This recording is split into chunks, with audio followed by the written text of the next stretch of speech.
ஹல்லேலூயா. ஒரு நிமிஷம் கண்களை மூடி ஆண்டவருடைய சமூகத்தை நோக்கிப்பார்.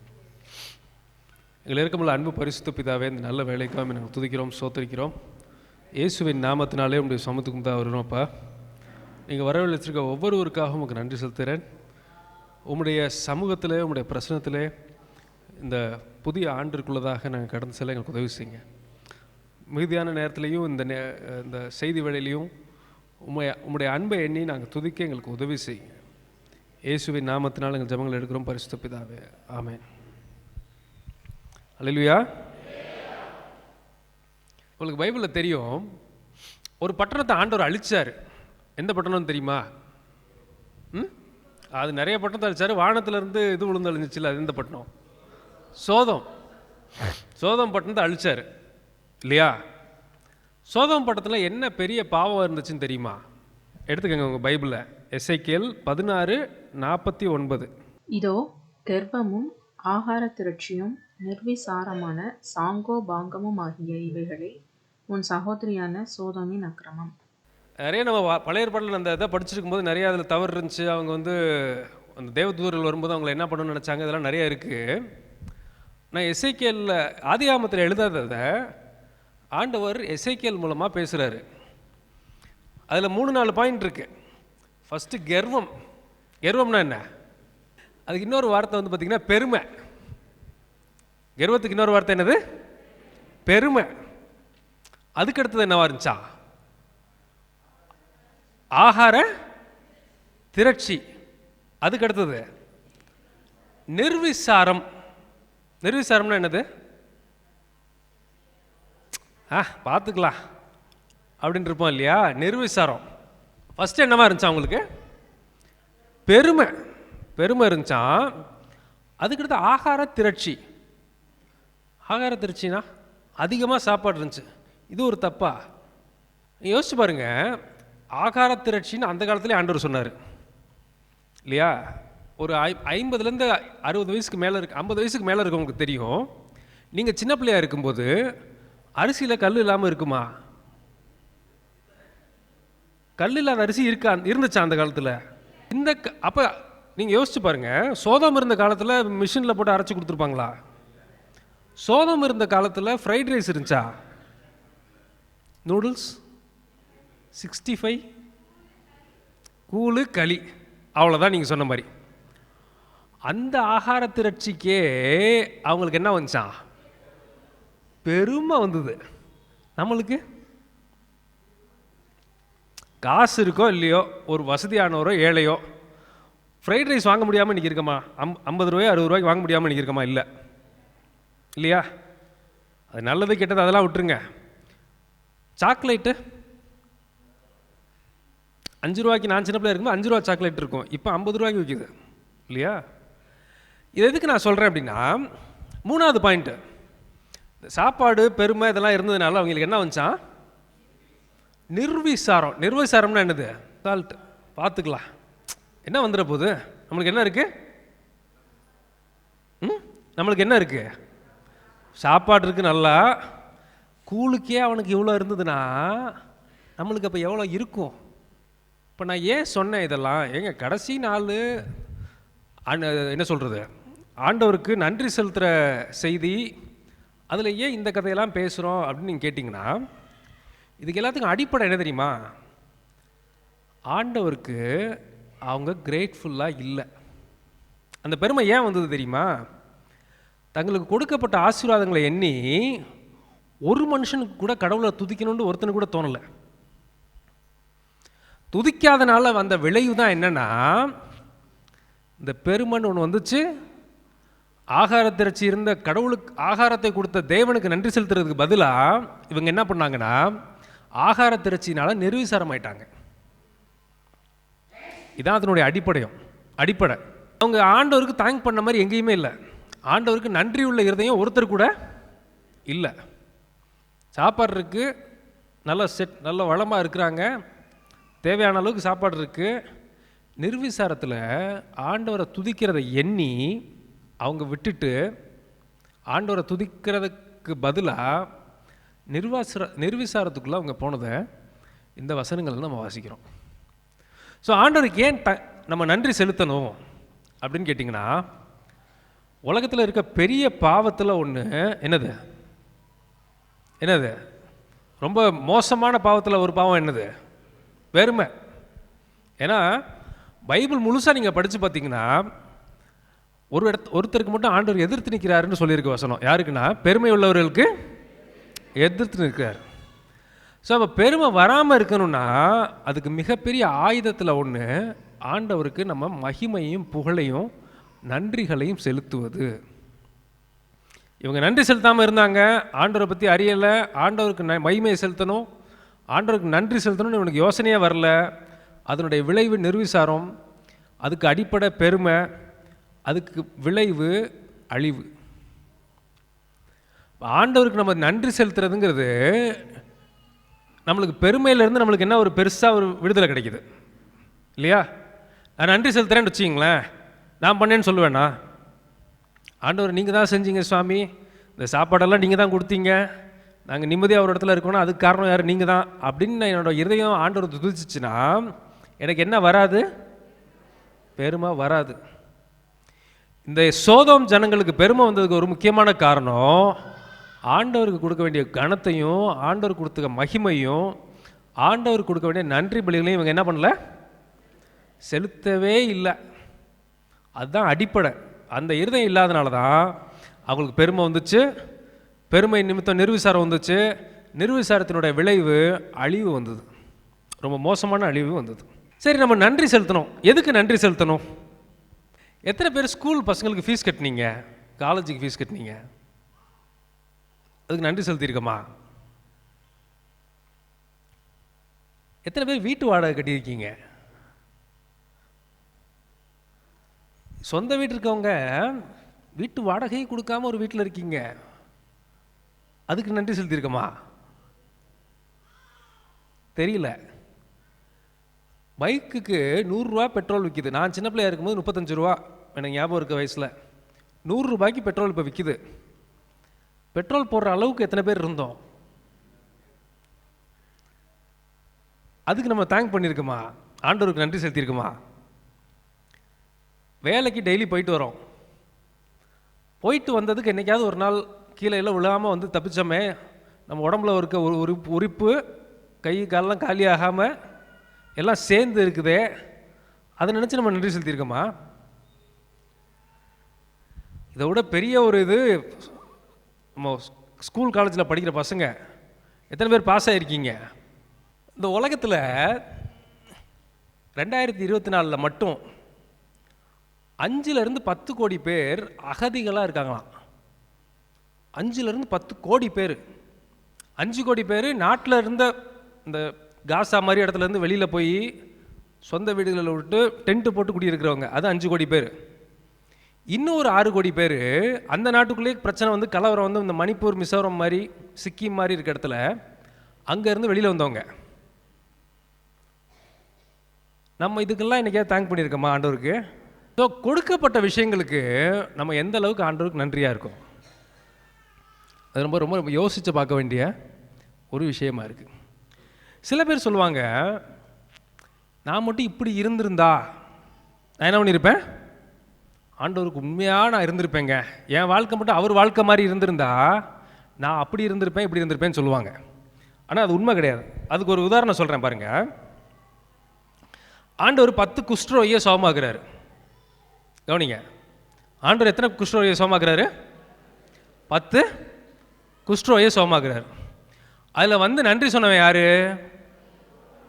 ஒரே ஒருத்தர். இது எதுக்கு நான் சொல்கிறேன்னா, நான் அவர் மாதிரி இருந்திருந்தா நான் ஆண்டவருக்கு நன்றியாக இருந்திருப்பேன், இவர் மாதிரி இருந்தால் நான் அப்படி நன்றி செலுத்தியிருப்பேன், ஆண்டவருக்கு சாட்சியுள்ள ஜீவியத்தை வாழ்ந்திருப்பேன் அப்படின்னு சில பேர் யோசிக்கிறோம் இல்லையா? சில நேரம் 10 பேர் சரியானதுலேயே ஒருத்தன் தான் வந்து நன்றி சொன்னான்.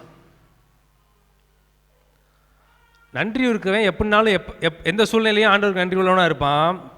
நன்றி இல்லாதவன் என்ன செய்வான் தெரியுமா? எப்போவுமே நன்றி உள்ளவனா இருக்க மாட்டான்.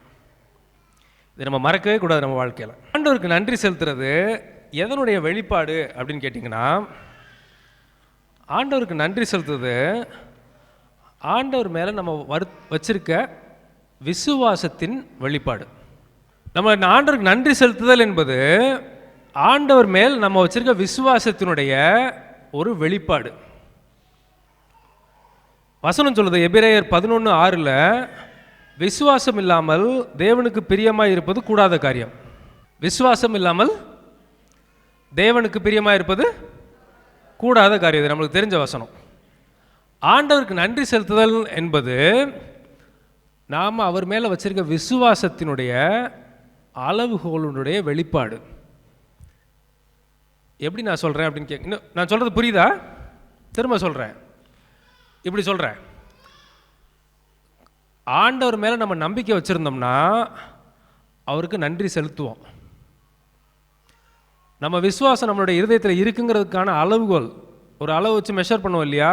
இந்த இடத்துல இவ்வளோ, இந்த பாலில் இவ்வளோ தண்ணி இருக்குன்னு மெஷர் பண்ணுறாங்கல்ல, கணக்கு போடுறாங்கல்ல, அது மாதிரி உங்களுக்கு நன்றி சொல்கிற மாதிரி முடிஞ்சிச்சுன்னா உங்களுக்கு விசுவாசம் இருக்குது. உங்களுக்கு நன்றி செலுத்தவே தோணலைன்னு வச்சிங்களேன், உங்களுக்கு விசுவாசம் இல்லைன்னு நான் சொல்லுவேன். ஒருத்தர் போய் கடன் கேட்குறீங்க, ரொம்ப அவசரம், 1 லட்ச ரூபாய் தேவை இல்லையா? நீங்கள் போய் கேட்ட உடனே அவர் என்ன பண்ணுறாரு, 1 லட்ச ரூபா தானே, நாளை கழிச்சு வந்து வாங்கிக்க, நாளை கழிச்சு உனக்கு அக்கௌண்ட்டில் அனுப்பிச்சிடுறேங்கிறாரு. நீங்கள் என்ன பண்ணுவீங்க? ரொம்ப தேங்க்ஸுங்க, நான் கேட்ட உடனே என்ன பண்ணிட்டீங்க, நான் வந்து உள்ளத்துலேருந்து ரொம்ப தேங்க்ஸுங்கன்னு நான் சொல்லிட்டு வந்துடுவேன். அதுக்கப்புறம் நம்ம என்ன பண்ண மாட்டோம், கவலையே பட மாட்டோம். 3வது நாள் அந்த ஆள் என்ன பண்ணிடுவார், போட்டுருவார். இதை நீங்கள் யோசிச்சு பாருங்கள். ஆண்டவர் மேலே நம்மளுக்கு விசுவாசம் இருந்தால் நம்ம என்ன செய்வோம், நன்றி சொல்லுவோம். ஏன்னா நம்மளுக்கு ஆண்டவர் சொன்னதை நிறைவேற்ற வல்லவராக இருக்கிறார், வல்லமை உள்ளவராக இருக்கிறார். அப்போ நன்றி நம்மளுக்கு வரலைன்னா நம்மளுக்கு என்ன அர்த்தம்னா, அதனுடைய அர்த்தம் என்னென்னா நம்மளுடைய இருதயத்தில் என்ன இல்லை, விசுவாசம் இல்லை, இல்லாட்டி கம்மியாக இருக்குது அப்படின்னு அர்த்தம். சரி, அடுத்தது ரொம்ப ரொம்ப ஒரு முக்கியமான விஷயம். துதிக்கிறதும் நன்றி செலுத்துறதுலேயும் ஒரு பெரிய விஷயம் இருக்குது, ஒரு பெரிய ரகசியம் இருக்குது. அதை மட்டும் நான் சொல்லி நான் முடிக்கிறேன். ஒரு 5 மினிட்ஸில் நான் முடிக்கிறேன், 5 மேக்ஸிமம் 10 மினிட்ஸில். வசனம் சொல்லுது, சங்கீதம் 8:2, பகைஞனையும் பழிக்காரனையும் அடக்கி போட தேவரீர் உம்முடைய சத்துருக்களின் நிமித்தம் குழந்தைகள் பாலகர் வாயினால் பலனுண்டு பண்ணினீர். சத்துருவையும் சாத்தானுடைய கிரியைகளையும் அவனுடைய வாயையும் அடக்க பழிகாரன்னா யாரு? பழிகாரன்னா யாரு? யாரு பழி சொல்கிறவன் நம்ம மேலே? வெளிப்படுத்தல இருக்கு, ராவும் பகலும் சகோதரர் மேல் குற்றம் சாட்டுகிறவனாகிய சாத்தான் அப்படின்னு போட்டிருக்கு. அவள் பழி சொல்கிறவனா யாரு? சாத்தான். இவன் என்ன பண்ணிட்டு இருக்கான், பழிச்சுக்கிட்டே இருக்கிறான். கடவுளுக்கு முன்னாடி நம்மளை போய் பழிக்கிறான், குறை சொல்கிறான். நம்மளுக்குள்ளேயே நம்மளை என்ன பண்ணிக்கிட்டு இருக்கான், என்னையை பற்றி உங்ககிட்ட சொல்கிறான், உங்களை பற்றி ஏன்ட்ட சொல்லிகிட்டு இருக்கான். வீட்டுக்குள்ளே கணவன் மனைவின்னு இருக்கீங்களா, கணவன்கிட்ட போய் மனைவியை பற்றி சொல்கிறான், மனைவியிட்ட போய் என்ன பண்ணுறான், கணவனை பற்றி குறை சொல்லிகிட்டு இருக்கான். இப்படியே சொல்லிகிட்டு இருக்கான். இவனுடைய வாயை அடக்கிறதுக்கு ஒரு பெரிய ஆயுதம் வச்சுருக்கார் ஆண்டவர். யாருடைய வாயை அடக்கிறதுக்கு? சாத்தானுடைய வாயை அடக்கிறதுக்கு ஒரு பெரிய ஆயுதத்தை ஆண்டவர் வச்சுருக்காராம். அது பேர் என்ன தெரியுமாவா? குழந்தைங்க மாதிரி இருக்கவங்க கிட்ட இருந்து கூட துதி வந்துச்சுன்னா அது யாருடைய வாயை அடக்குமா? சாத்தானுடைய வாயை அடக்குமா? அதிசயமாக இருக்குல்ல? துதிக்கிறது யார் வாயை அடக்குமா? சாத்தானுடைய வாயையே என்ன பண்ணிருமா, அடக்கிருமா. அவனையே அடக்கிருமா, வாயை மட்டும் இல்லை, அவனையே என்ன பண்ணிடுது, அடக்கிறதுக்கு ஒரு பெரிய ஆயுதம் தான் என்னது, துதி. துதிக்கிறதுனா என்னது, ஆண்டவரை புகழ்ந்து ஆண்டவரை உயர்த்தி ஆண்டவருக்கு நன்றி செலுத்துறது பேர் தான் என்னது, துதி. ஃபர்ஸ்ட் பார்த்தோமா? ஃபர்ஸ்ட் என்ன பார்த்தோம் சொல்லுங்க? ஆகார திரட்சி எங்கேருந்து போய் அவனுக்கு விட்டுச்சு, போய் நன்றி இல்லாத இருதயத்தில் அவங்க இருந்தாங்க. அது என்னாச்சு, பெருமையை உருவாக்குனுச்சு. அதுக்கடுத்து என்னாச்சு, நிர்விசாரத்தை உருவாக்குனுச்சு. அதுக்கப்புறம் என்னாச்சு, அழிவு வந்தது. இதை நம்மளுக்கு தெரியும். அதுலேருந்து தப்பிக்கிறதுக்கு ஒரு பெரிய விஷயம் என்னது, ஆண்டவருக்கு நன்றி செலுத்துறது. ஆண்டவர் நன்றி செலுத்தோம்னா நம்மளுக்கு என்ன வராது, பெருமை வராது. ஸோ மிகப்பெரிய பாவத்திலேருந்து ஆண்டவருக்கு நன்றி செலுத்தும் போது நம்ம என்ன பண்ணுவோம், தப்பிக்கப்படுவோம், மீட்கப்படுவோம். அடுத்து எதுக்கெல்லாம் நம்ம ஆண்டவரை நன்றி செலுத்தணும், ஆண்டவரை துதிக்கணும். நம்மளுக்கு கொடுக்கப்பட்ட அத்தனை விஷயங்களுக்கும் ஆண்டவரை நம்ம துதிக்கணும். நம்ம ஸ்கூலில் பாஸ் ஆனதாகட்டும், பஸ்ஸில் ஏறி காசு கொடுத்து போய் இப்போ டிக்கெட் வாங்கிட்டு நம்ம போகிறதுக்காகட்டும், பெட்ரோல் போட்டதுக்காகட்டும், வீடு ஆகட்டும், 10 கோடி பேர் அங்கங்கே தெரிஞ்சிட்டு இருக்காங்க இந்த உலகத்தில். அந்த மாதிரி இல்லாமல் நம்ம வீட்டுக்குள்ளே இருக்கிறதுக்காகட்டும், வாடகை கட்டினதுக்காகட்டும், வாடகையே கட்டாமல் சொந்த வீட்டில் இருந்தோம்னா அதுக்காகட்டும், அது சின்ன வீடோ பெரிய வீடோ நம்ம ஊருக்குள்ளே இருக்கிற மாதிரி ஒரு சூழ்நிலையை ஆண்டவர் கொடுத்துருக்க அதுக்காகட்டும், ஒவ்வொரு சின்ன சின்ன காரியத்துக்கும் ஆண்டவருக்கு நம்ம என்ன பண்ணோம்? நன்றி செலுத்தும் போது நம்மளுக்கு என்ன வராது? பெருமை வராது. இதை பார்த்தோம். அதுக்கடுத்தது விசுவாசம்ங்கிறதனுடைய அளவுகோலை என்ன தான்? நன்றி செலுத்துறது தான், ஆண்டவரை துதிக்கிறது தான். அதுக்கு தான் ஒரு உதாரணம் சொன்னேன். ஒரு ஆள் நம்மளுக்கு செய்வாருன்னு நம்ம நம்பினோம்னா நம்ம என்ன செய்வோம்? ஃபஸ்ட்டு அந்த ஆள் சொன்ன உடனே நம்ம என்ன பண்ணிடுவோம்? ரொம்ப தேங்க்ஸுங்க, ரொம்ப தேங்க்ஸுங்க அப்படின்னு நம்மளுக்கு என்ன பண்ணிடுவோம்? நன்றி செலுத்திடுவோம். நம்மள நம்ம என்ன பண்ண மாட்டோம்? காசு கொடுக்க மாட்டாருன்னு நம்பினோம்னா, காசு கொடுக்க மாட்டாருன்னு நம்மளுக்கு நம்பிக்கையே இல்லைன்னா நம்ம என்ன பண்ண மாட்டோம்? நன்றி செல்ல மாட்டோம். அப்போ நன்றி செலுத்துறதும் துதிக்கிறதும் நம்மளுக்கு எவ்வளோ விசுவாசம் இருக்குங்கிறதுக்கான ஒரு அளவுகோல். மூணாவது ஒரு பெரிய ரகசியத்தை பார்த்தோம். என்ன பார்த்தோம்? பகங்கனையும் பழிகாரனையும் அடக்கி போட ஆண்டவர் என்ன பண்ணுவாராம்? பாலகர் வாயிலிருந்து வர்ற துதி, அந்த துதிங்கிற வார்த்தை மட்டும் தமிழில் இல்லை, அது இங்கிலீஷில் இருக்குது. குழந்தைங்க வாயிலிருந்து வர துதி நிமித்தம் இந்த பழிகாரன் என்ன பண்ணுவாராம்? அடக்கி போட்டுருவாராம். ஒருவேளை ஒரு சுகவீனம் இருக்குது, பலவீனம் இருக்குனாலும் நம்ம என்ன பண்ணுவோம்? ஆண்டவர் துதிக்கும் போது எனக்கு சரியாயிருச்சு, எனக்கு சுகம் கொடுத்துட்டீரு அப்படின்னு நம்பி துதிக்கும் போது என்ன பண்ணுவார் ஆண்டவர்? சத்துருடைய கிரியையை அழிச்சு போட்டுருவார். அதுக்கு அடுத்தது thanks and praise is an act of worship. ஆராதனையில் ஒரு குறிப்பிட்ட ஆராதனைன்னு ஆண்டவர் சொல்கிறாரு. அது என்ன உள்ள ஆராதனை? புத்தியுள்ள ஆராதனை. அது எனக்கு புத்தி உள்ள ஆராதனை.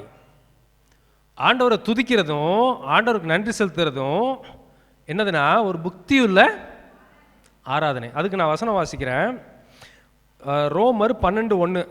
அப்படி இருக்க சகோதரரே, நீங்கள் உங்கள் சரீரங்களை பரிசுத்தமும் தேவனுக்கு பிரியமுமான ஜீவ பலியாக ஒப்பு கொடுக்க வேண்டும் என்று தேவனுடைய இரக்கங்களை முன்னிட்டு உங்களை வேண்டிக் கொள்கிறேன்.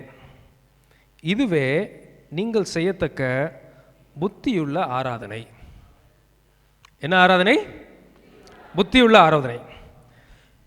சகோதரரே, உங்கள் சரீரங்களை பரிசுத்தமும் தேவனுக்கு பிரியமுமான ஜீவ பலியாக ஒப்பு கொடுக்க வேண்டும் என்று. துதி எப்படி செய்வீங்க நீங்க? வாய் எங்க இருக்கு? சரீரத்தில் இருக்கா? அடுத்தது துதி என்ன பண்ணுவீங்க? கையை உயர்த்தி தேங்க்யூ, நன்றி சுவாமி, உங்களுடைய நாமத்துக்கு நான் மையம். கை எங்க இருக்கு? இதை தான் அவர் சொல்றாரு. என்ன சொல்றாருன்னா, அப்படி இருக்க சகோதரரே, இந்த பரிசுத்தமான சரீரத்தை, பரிசுத்தப்படுத்தப்பட்ட சரீரத்தை, குற்றங்கள் செஞ்சிருந்தா ஆண்டவருடைய இரத்தத்தினால கழுவப்பட்ட சரீரத்தை தேவனுக்கு பிரியமான ஜீவ பலியாக ஒப்பு கொடுக்க வேண்டும் என்று. அப்ப சரீரத்தில் இருக்க அவயங்களை வாயை வச்சு ஆண்டவரை துதிக்க வேண்டும் என்று. இதை யார் எழுதுறா? ரோமர் யார் எழுதுனா? பவுல் ஒரு பெரிய பரிசுத்தவான் எழுதுறாரு. அவர் கட்டளை எழுதுறேன்னு சொல்ல, அவர் என்ன சொல்லியிருக்காருன்னா, தேவனுடைய இரக்கங்களை கொண்டு உங்களிடத்தில் வேண்டிக் கொள்கிறாராம். தயவு செஞ்சு ஆண்டவர் கொடுத்த சரீரத்தை வச்சு ஆண்டவருக்கு பலியை செலுத்து, துதியை செலுத்து அப்படின்னு அவனை ரொம்ப ரெக்வஸ்ட் பண்ணி வேண்டி விரும்பி கேட்டுக்கொள்கிறேன்னு இந்த ஓட்டு கேட்கும்போது வருவாங்க இல்லையா, அது மாதிரி வேண்டிக் கொள்கிறேன்னு அவ்வளோ பெரிய பரிசுத்தவான்னு சொல்கிறார். அப்போ இதை என்ன மாதிரியான ஆராதனைன்னு சொல்கிறாங்க? புத்தியுள்ள ஆராதனை. ஆண்டவருக்கு நன்றி செலுத்துறது, ஆண்டவரை துதிக்கிறது என்பது என்னவா? புத்தியுள்ள ஆராதனை. அப்போ நம்ம துதி செலுத்துறதுங்கிறது சத்துருவனுடைய கிரியை என்ன பண்ணுது? அடக்கி போடுது, அடைச்சி போட்டுருது. பேசாமல் கடை போ அப்படின்னு விரட்டி விட்டுறாரு ஆண்டவர். நோய் இருக்குது, பிரச்சனை இருக்குது, நான் துதிக்கும் போது என்ன ஆகுது? சத்ரு அதுக்கு பின்னாடி இருந்தானா என்ன ஆயிடுது? துதிக்கும் போது அந்த சத்ருவை ஆண்டவர் என்ன பண்ணாராம்? அடக்கி போட்டுறார். துதிக்கிறது ஒரு மிகப்பெரிய புத்தியுள்ள ஆராதனை அப்படின்ட்டு வேதத்தில் பரிசுத்தவானாகிய பவுல் ஒரு ஒரு செயிண்ட், ஒரு அவ்வளோ பெரிய ஆள் வேண்டிக் கொள்கிறேன்னு எழுதியிருக்கார். இப்போ எதுக்கு துதிக்கணும், எப்படி துதிக்கணுங்கிறத நீங்கள் தான் டிசைட் பண்ணிக்கணும்.